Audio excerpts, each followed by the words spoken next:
Hello everyone, I'm Amorpho and welcome to my channel. If you're familiar with my channel, you know that I specialize in PvP. This is gonna be a PvE video on a PvE build, and this for one simple reason.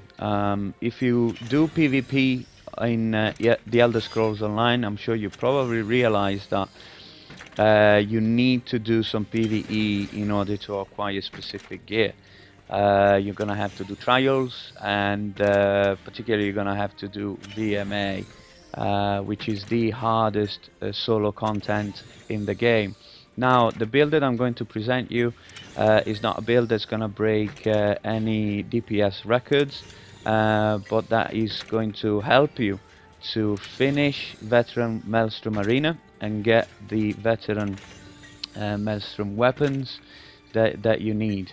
It's a stress-free build in the sense that the gear that it wears is very easy to find, apart from the staves that I'm gonna show you in a moment. And also you don't need to use or rely on any weapon, any potions for your major sorcery or your spell critical for your major prophecy, because both of these buffs you get from the skills that you use. So it's not gonna make you finish VMA in a super fast, okay? You're not gonna break any records in that way. But if you don't care for those things and you just want to get it done and sorted, well, this is, I believe, the build for you, or at least this is the build that I've been using for a long time. It's very similar to my previous build, but this is a nicely improved version. So let me first off show you my stats.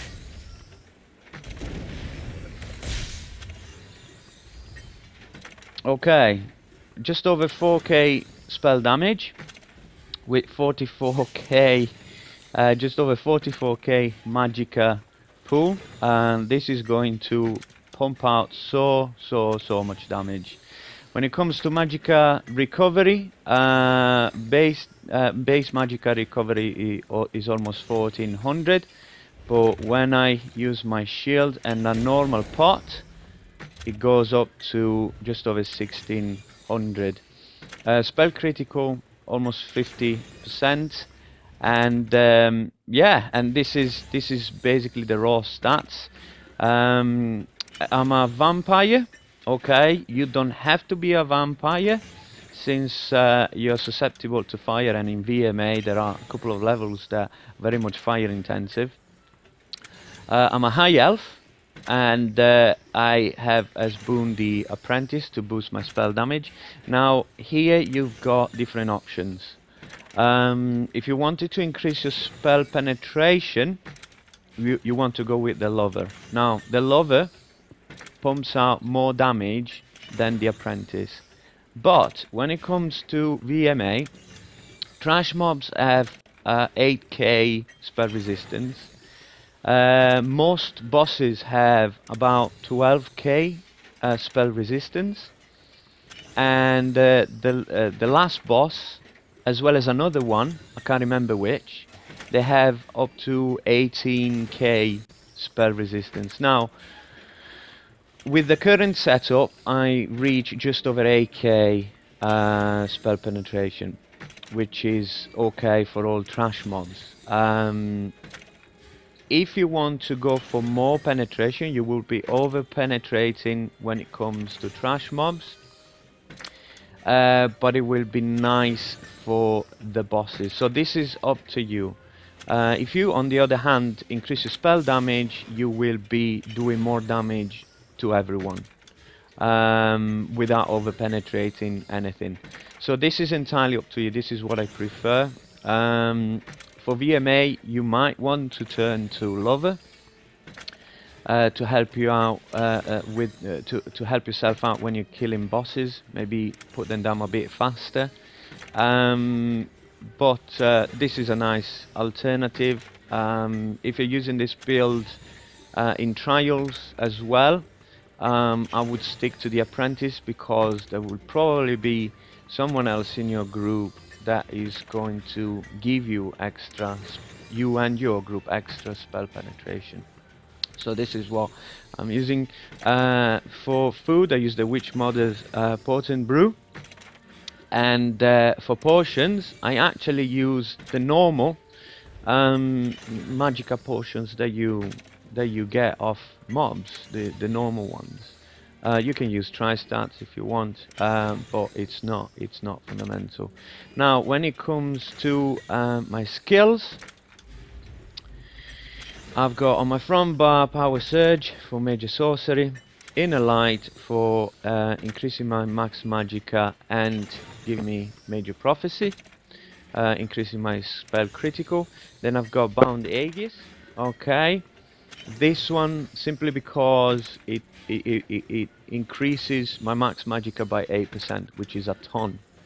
Then I've got Crushing Shock as my spammable. I go for this morph rather than the other one because this one interrupts. And again, I'm not here to break any any records. I am here to finish VMA. And there are a number of mobs and even bosses, particularly the last one, that you want to make sure you interrupt. So to have a ranged, reliable interrupt is fantastic. Don't swap it if you just want to go stress-free. And then Crystal Fragment.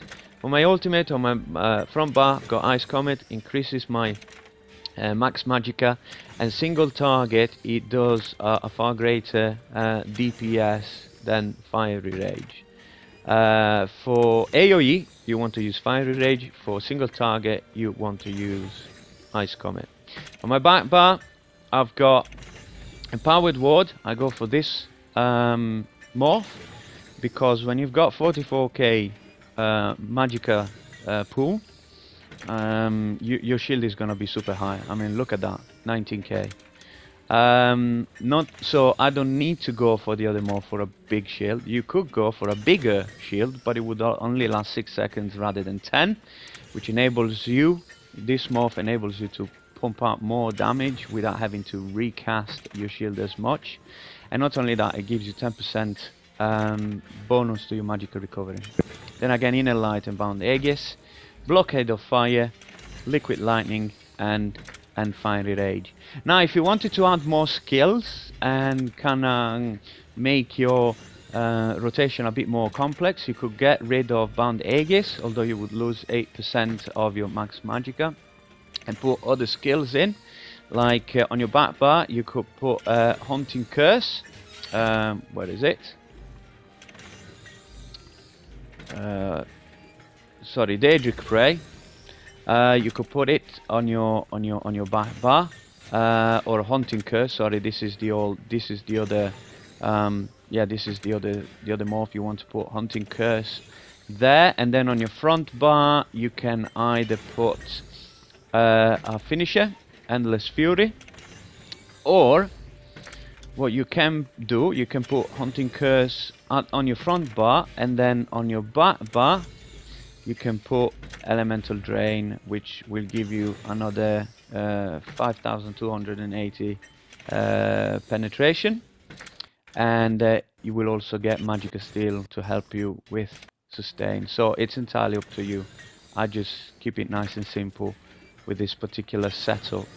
Now, for when it comes to champion points, this is how I have it set up.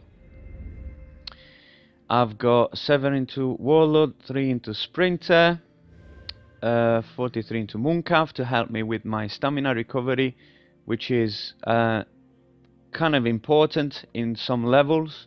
You don't want to run out of stamina and being unable to break free, especially at the last stage of VMA. So I always put some points into my stamina recovery.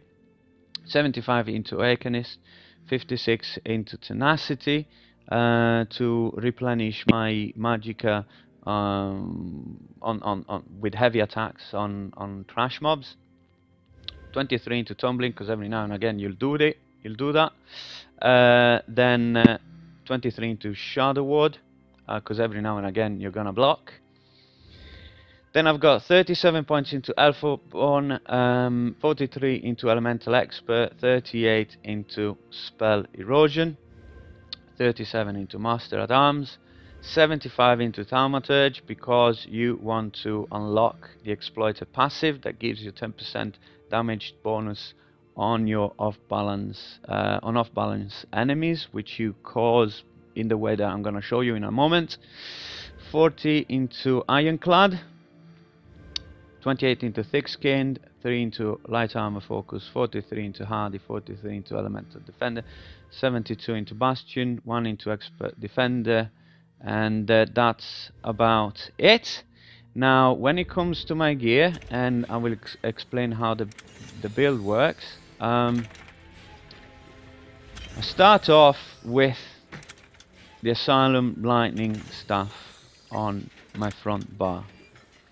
You will notice that on my back bar I actually have a Maelstrom Inferno staff. Now, the reason why I've gone from double lightning to lightning and fire is because the Asylum Lightning staff, every third cast of your Force Shock, in our case our Crushing Shock, always applies the Burning, Concussion and Chilled status effect. Now, this means that I don't have to rely on lightning as much as I did in order to set enemies off balance, because if I concuss them while they are being affected by lightning damage, they'll go off balance anyway. So I can have both fire and lightning affecting them at the same time. In fact, it is better. I mean, think about it. If you've got down your fire wall of elements, you've got your liquid lightning as well, and then you've dropped a meteor on the boss, you're gonna have it set off balance, which will make him suffer 10% more. Okay, so it will increase your damage against it by 10%, but it will also suffer from the burning and chilled status effect at the same time. So you want to play elemental, not just lightning. You want to be ice, fire and lightning at the same time. Then on my back bar, as I mentioned, I've got Maelstrom Inferno staff. Your Asylum, you want it Nernhund, and your back bar, I'm not there very often anyway, so I have it infused, because every light and heavy attack will restore 461 Magicka back to me, which is very nice. Then for my monster stat, just like in the previous build, I've got Ilambris and Julianus. Everything you wanted divines. My chest is heavy and my legs are medium. And then for jewelry, I've got willpower, all enchanted with spell damage. So there you go, guys. This is my build for my VMA stress-free Magicka Sorcerer. I hope it helps you, and I hope that you can finally finish VMA. Now, even if you get this build and you find yourself dying, it's not the build's fault, okay? I would say that 80% of your success in VMA comes from knowing VMA, knowing its mechanics, and getting really familiar with it. So keep trying, try, and you'll get there. So anyway, I hope this build helps you out. If you find it helpful, let me know. If you want to ask me questions or make comments, just please do so in the comment section down below, and leave a like and subscribe for more updates and more builds. And until I see you the next time, good luck with VMA. Take care. Bye.